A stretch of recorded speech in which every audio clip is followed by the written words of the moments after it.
Okay, page number 251, इसका second para का second para, सब पैरा सेकंड कह सकते हैं। द कल्चरल रिवोल्यूशन, ये सांस्कृतिक क्रांति, began a period of turmoil. हाँ, इस कल्चरल रिवोल्यूशन से चाइना में period of turmoil, period of unrest, ये प्रिवेल हो गया, ये फैल गया। और इससे क्या हुआ, वीकन द पार्टी, इससे सीसीपी जो पार्टी थी वो कमज़ोर हो गई and severely disturbed the economy, और चाइना की इकोनॉमी बहुत गंभीर तरीके से सीरियसली डिस्टर्ब हो गई, इसमें डिस्टर्बेंस आ गया, अपसेट हो गई। देन एजुकेशनल, और उसके साथ साथ एजुकेशनल सिस्टम, जो सिस्टम था वहाँ का एजुकेशन का, चाइनीज़ की स्कूल का, इंस्टीट्यूशंस का, वो भी डिस्टर्ब हो गया, उसमें भी काफ़ी हद तक डिफरेंस आ गया। फ्रॉम द लेट और 1960s के बाद, है ना, the tide began to turn, ये ईडियम है, मुहावरा, इसका मतलब किस्मत बदलना शुरू हुई, to turn the luck of somebody else, है नहीं। तो the tide began to turn, अब ये जो अब हालात जो थे वो उनके फेवर में आना शुरू हुए। इन 1975 द पार्टी वंस अगेन, ये पार्टी फिर से लेट एम्फेसिस, इसने जोर दिया, बल दिया ऑन ग्रेटर सोशल डिसिप्लिन, सामाजिक अनुशासन पर। इस पार्टी ने फिर से बल दिया, फिर से उसको एम्फेसाइज किया। And the need to build an industrial economy, और इंडस्ट्रियल इकोनॉमी को फिर से उसकी आवश्यकता को, मतलब उसको बनाने के लिए आवश्यकता, उसको बनाने की आवश्यकता पर जोर दिया। Need to build the industrial economy, China की जो इकोनॉमी है वो इंडस्ट्रियल पर फिर से रन की जाए, सो दैट जिससे China could become a power before the end of the century, century के अंत तक ये एक शक्ति के रूप में, अदर शक्तियों के रूप में उभर के सामने आए। रिफॉर्म्स बिफोर 1978 से पहले के जो रिफॉर्म्स थे उनके बारे में यह डिस्कशन है। द कल्चरल रिवोल्यूशन, ये cultural revolution was followed by ये, इसके बाद जो शुरू हुआ was process of political manoeuvring, politics को देखा गया, उस पर निगाह रखी गई। और डेंग एक न्यू आते हैं, इनकी डेथ, अच्छा किसकी, माओ की डेथ कब हुई थी, माओ की डेथ 1976 में हुई थी, ध्यान रखना 1976 में माओ की डेथ हुई थी। और डेथ के बाद ये नेक्स्ट प्रेसिडेंट है, उनका नाम है डेंग जियांगपिंग, के पार्टी कंट्रोल, इनके हाथ में लगाम आ गई, पार्टी का कंट्रोल इनके हाथ में आ गया, और इन्होंने अपनी पार्टी को बहुत अच्छे से control strong while introducing socialist market economy, इन्होंने भी उसी सोशलिस्ट समाजवादी मार्केट इकोनॉमी को फोकस किया, उसको इंट्रोड्यूस करते हुए अच्छा कंट्रोल रखा इन्होंने strong. In 1978 the party declared, इस पार्टी ने डिक्लेयर किया इट्स गोल, अपना टारगेट इज द 4 मॉडर्नाइजेशन, नए प्रेसिडेंट आ गए, नई ideology, new thoughts, new programme, new policy.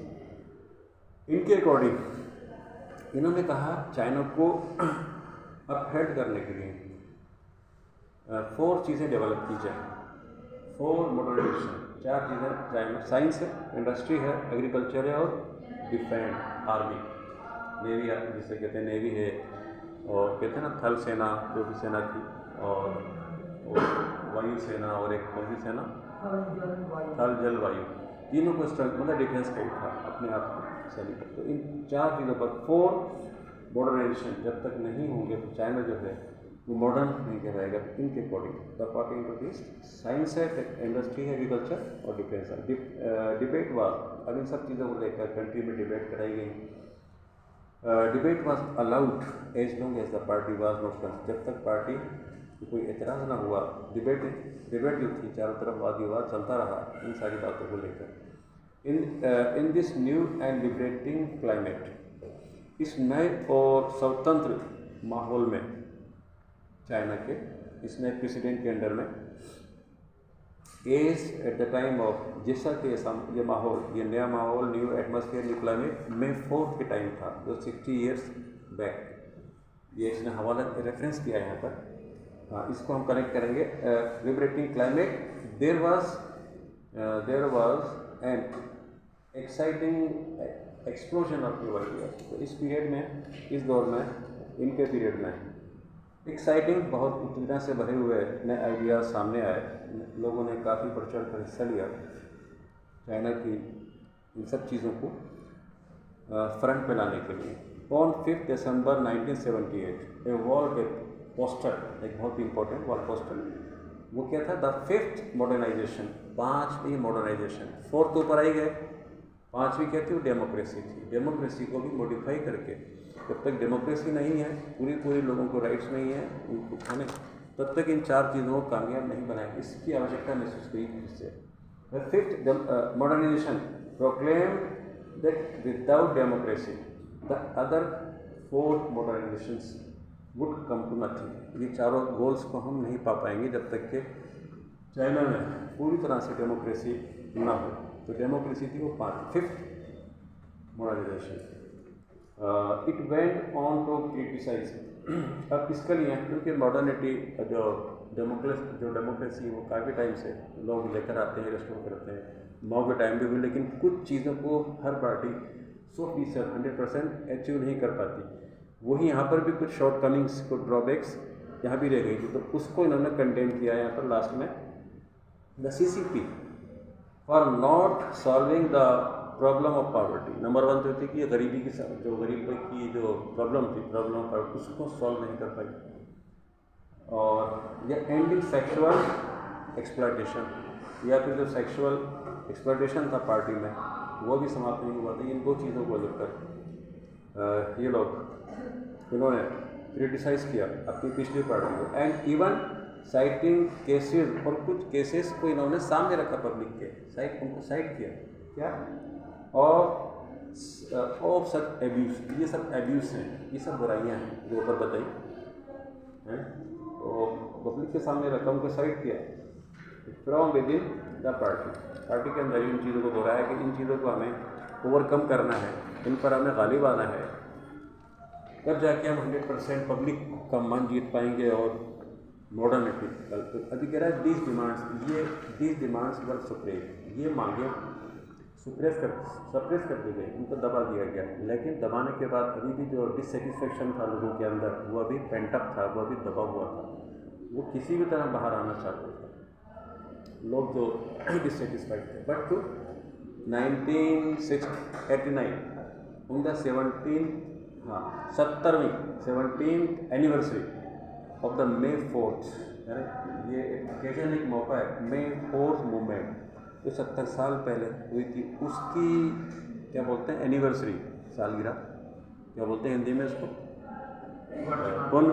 वर्षगांठ, यस वर्षगांठ, 70वीं वर्षगांठ के मौके पर May 14 मैनी इंटेलेक्चुअल, बहुत सारे इंटेलेक्चुअल जो वहाँ जमा हुए थे, called for a greater openness, उनसे ये अपील की गई कि आप ओपननेस, क्योंकि चाइनीज़ के लोग अभी तक ट्रेडिशंस में, उनसे बाहर आना उनके लिए बड़ा मुश्किल था। ट्रेडिशंस, ओल्ड हैबिट्स, पुरानी आदतें, परंपराएं, आप और हम हज़ारों, आपके अंदर, हमारे अंदर परंपराएं हैं कि नहीं, उनको हम फॉलो करते हैं, उनसे हमें कोई हटाए तो क्या हम हट सकते हैं? बड़ी मुश्किल में हट पाते हैं। नहीं साहब, हम लोग तो ऐसा करते आ रहे हैं, हम कैसे छोड़ देंगे, हम तो ये करेंगे, हम तो ये पहनेंगे, हम तो ये, वो परंपरा, इनसे आदमी निकलना मुश्किल होता है। तो यहाँ बात की ओपननेस की, जिस तरह से वेस्टर्न US कंट्रीज थे ओवरलोड, तो उन्होंने इन लोगों से इस मौके पर, इस ओकेजन पे 70वीं जो सालगिरह थी May 4th मूवमेंट की, बहुत से इंटेलेक्चुअल्स कॉल्ड फॉर, उन्होंने अपील की, call for a greater openness, के ओपननेस पैदा करें, मतलब ओपननेस का मतलब लिबरलाइजेशन, अपने थॉट्स में, आइडियोलॉजी में, विचारधारा आपकी बिल्कुल न्यू हो, है ना, वो करें ओपननेस। एंड और एंड करें, किसका समापन, किसको ख़त्म करें, एंड टू ओसिफाइड डोगमास, वो विचारधारा, डोगमास को मैंने हिंदी बताई थी एक बार आपको, डोगमास का हिंदी वर्ड है, मैंने बहुत सोचा उस टाइम, यार लिखा हुआ है डोगमास, मतलब ओसिफाइड कहते हैं कट्टर, रिजिड, है ना, जो डोगमास हैं उनका मतलब, इससे क्या मतलब था, old ideology, old habits, old culture, traditions, यहाँ मतलब उनसे उनको ख़त्म किया जाए, जो चाइना में भी पूरी तरह से ख़त्म नहीं हुआ था, कोशिश के लेकिन नहीं हुआ। एन एंड टू फॉसिफाइड डोगमास लिखा हुआ है। स्टूडेंट डेमोस्ट्रेशन, अब इसके लिए जो विद्यार्थी थे उनके डेमोस्ट्रेशंस, उनका प्रदर्शन उन्होंने किया। कहाँ किया, ये क्या पढ़ेंगे इसको आप, जैसे तो इसका शायद सिनोमिना आता है, ब्रिटिश आइलैंड में। हाँ, सिनोमिना स्क्वायर इन बीजिंग में कोई स्क्वायर एक चौराहा है, वहाँ पर हज़ारों लोग जो स्टूडेंट थे वो इकट्ठे हुए। उन्होंने हाँ इन द फॉर्म ऑफ डेमोस्ट्रेटर्स वो ब्रूटली उनका डेमोस्ट्रेशंस को उस सरकार ने ब्रूटली फिर उसको कुचल दिया, उसको दबा दिया गया। और दिस वाज स्ट्रांगली, इस तरह से स्टूडेंट्स के डेमोस्ट्रेशंस को जब उन्होंने सप्रेस किया, इसको रिप्रेस किया, तो this was strongly condemned around पूरे वर्ल्ड में। इसकी भर्त्सना हुई, पूरे वर्ल्ड में इसे कंडेम किया गया। चाइना की हरकत उसकी गवर्नमेंट थी। हालांकि इस डेमोस्ट्रेशन से काफ़ी हद तक कुछ डिमांड्स इनको अवेल हुई, डिमांड्स इनकी पूरी हुई। जैसे इकोनॉमी पहले से सुधार आया, कुछ नए, जैसे कि आपके 1857 की क्रांति पूरी तरह आज़ादी तो हमको नहीं मिली थी 1857 में।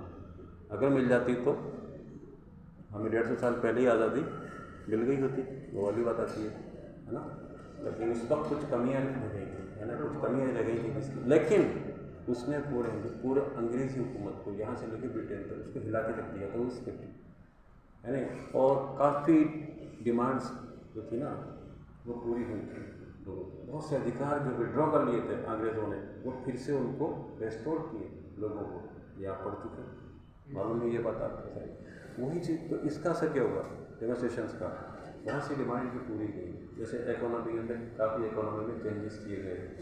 जो चीज़ें प्राइवेट गवर्नमेंट ने विड्रॉ कर लिए थे ना इनके अधिकार, प्राइवेट चीज़ें ऑनरशिप वगैरह, जिससे इनको लौटा दिया गया, तो इसके इफेक्ट देखे गए। लेकिन 100% नहीं हुआ, उसे कुचल दिया गया। नेक्स्ट पे आता है द पोस्ट रिफॉर्म पीरियड। ये पोस्ट रिफॉर्म पीरियड है सीन, इसको देखा गया emergence of debates on ways to develop China, है ना, चाइना को डेवलप करने के और नए तरीके और नई सोच। इसके बाद डिफरेंट डिबेट्स के थ्रू इसको सॉल्व किया गया। डिबेट्स कराएंगे, डिबेट्स का रिजल्ट क्या होता है, बार बार डिबेट्स आ रही है। डिबेट्स से किसी की इंपॉर्टेंस, कहते हैं ना थ्रेड बेयर, डिबेट्स में थ्रेड बेयर सामने आता है हमारे, कहते हैं ना एनालिसिस, एक एक चीज़ को सामने करोगे तो वो चीज़ समझ में आती है। अच्छा ये है क्या, अगर आप किसी चीज़ को एकदम आप सामने लेकर आइए पब्लिक के, या मैं कुछ कहूँ तो एकदम आप समझेंगे नहीं यार ये क्या है। लेकिन जब आप उसके अंदर घुसेंगे, जिसे हम कहते हैं ना अंदर घुसेंगे मतलब थ्रेड, उसको हम थ्रेड बेयर करेंगे, उसको एनालिसिस करेंगे, तो हम उसको मानने के लिए तैयार हो जाएंगे, क्योंकि अंदर की बातें हमें मालूम नहीं होती, है ना। वो मालूम, तो डिबेट से क्या होता है, एक एक चीज़ को उसका थ्रेड बेयर किया जाता है, फिर लोगों की समझ में आता है, समझ में आता है तो फिर उसका मैसेज निकलता है, लोगों को समझाना आसान हो जाता है। ये आपसे कहना चाहता है। तो ये उसके बाद एमरजेंस ऑफ डिबेट्स, एक दौर शुरू हुआ emergence on ways to develop, किस तरह से चाइना को और अच्छे ढंग से डेवलप किया, जो कमियां हैं, जो ड्रॉबैक्स हैं, उनको ख़त्म किए जाए, नहीं किया जाए, ये डिबेट्स के थ्रू। इसके बाद कहता है कि